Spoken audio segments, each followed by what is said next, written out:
Пане Сергій, які наслідки цих ударів, що летіло, куди потрапяло і що загалом можете деталізувати по цих ударах ворога?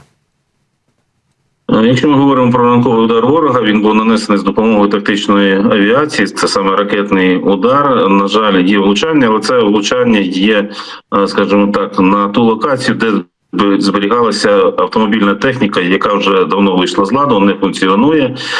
Це техніка, яка там збиралася відповідними підприємствами на цій локації, тому можемо говорити про таке влучання. Дійсно, одна є у нас жіночка постраждала, 43 роки, вона зараз знаходиться в лікарні і життю нічого не загрожує.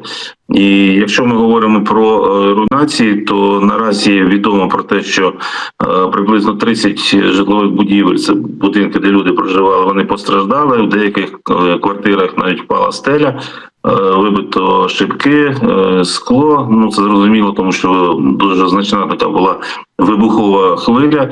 Наразі рятувальники локації, там де виникли пожежі, вони ліквідовують. Я сподіваюся, що найближчими годинами вже все буде повністю ліквідовано і у нас не поповниться список постраждалих. Тобто бачимо, що ворог зараз знову багатомільйонні за ціною ракети пускає по Одещині для того, щоб рушити нашу інфраструктуру.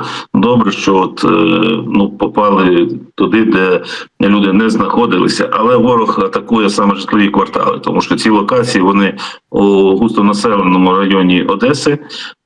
Продовжується цей терор ворожий саме по цивільних людях. Ну і бачимо, як завжди, вони це намагаються робити або дуже рано на світанку, або зранку, коли люди збираються на роботі, з'являються на вулиці. Тобто є, скажімо так, масово знаходяться саме в будинках, саме вдома, і намагаються вдарити. Тому наразі ситуація є такою. І ще раз кажу, сподіваюся, що список постраждалих, він у нас не поповниться. Пане Сергій, через ці обстріли я знаю, що є проблема із залізничним сполученням, так, в Одесі, наскільки мені відомо? Так, є таке. Сьогодні ми говоримо про те, що після цієї атаки там повітряні лінії, відповідні мережі, електромережі пошкоджені.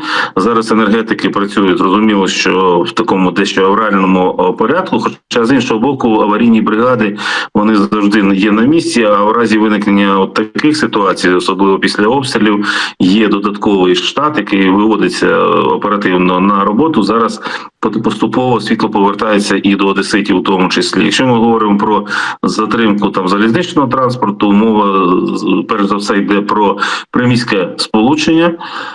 На сьогодні є перелік цих маршрутів, за якими ці так звані електрички мають прибувати. Вони затримуються, звичайно, але впевнений, що люди доберуться до місць призначення, це найголовніше. Енергетики повертають світло, мова йде далеко не про все місто, слава Богу, мова йде про, перш за все, Хаджибейський район Одеси, і там підсилено зараз працюють наші енергетики.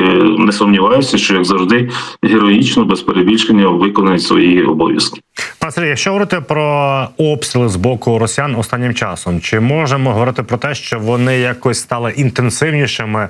Тому що, от як ми сьогодні говоримо про те, що знають ворог, що має надійти допомога, знають, що ми маємо стати значно міцнішими, і от вони хочуть встигнути обстріляти, зруйнувати максимально за цей період. Однозначно можна про це говорити, що вони намагаються так зване це вікно можливості своє використовувати. І бачимо за характером обстрілів. По-перше, це тиск на цивільне населення. Ми про це говоримо. Максимально людей довести до такого емоційного стану. І намагання бити по критичній інфраструктурі, транспортно-логістичній інфраструктурі. І це все очевидно. І, до речі, готові до таких обстрілів, тому що вони, по-перше, ледве не кожного дня. По-друге, дуже активно працює повітряна розвідка. Знову-таки, ледве не кожного дня наші повітряні сили протиповітряної оборони знищують ворожі дрони-розвідники, які знаходяться в небі над Одесою, намагаються тут розвідку вести над Одеським районом, заходять з моря дуже часто. Тому роботи силам оборони, звичайно, вистачає. Тому це все цілеспрямовано, звичайно, поспішають. Це очевидно, дуже поспішають.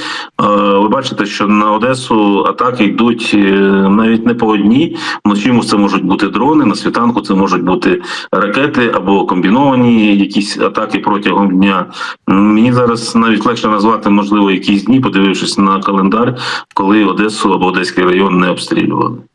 Пан Сергій, дякую вам за оперативну інформацію. Те, що відбувається в Одесі, знаємо прекрасно, що Одесу і Харків ворог невпинно намагається бити і руйнувати. Просто Наш Дюк зранку показав їм велику долю. Це правда. Дякую вам. Я бачу. З нами Всього був найкраще. Сергій Брачук, речник Української добровольчої армії «Південь».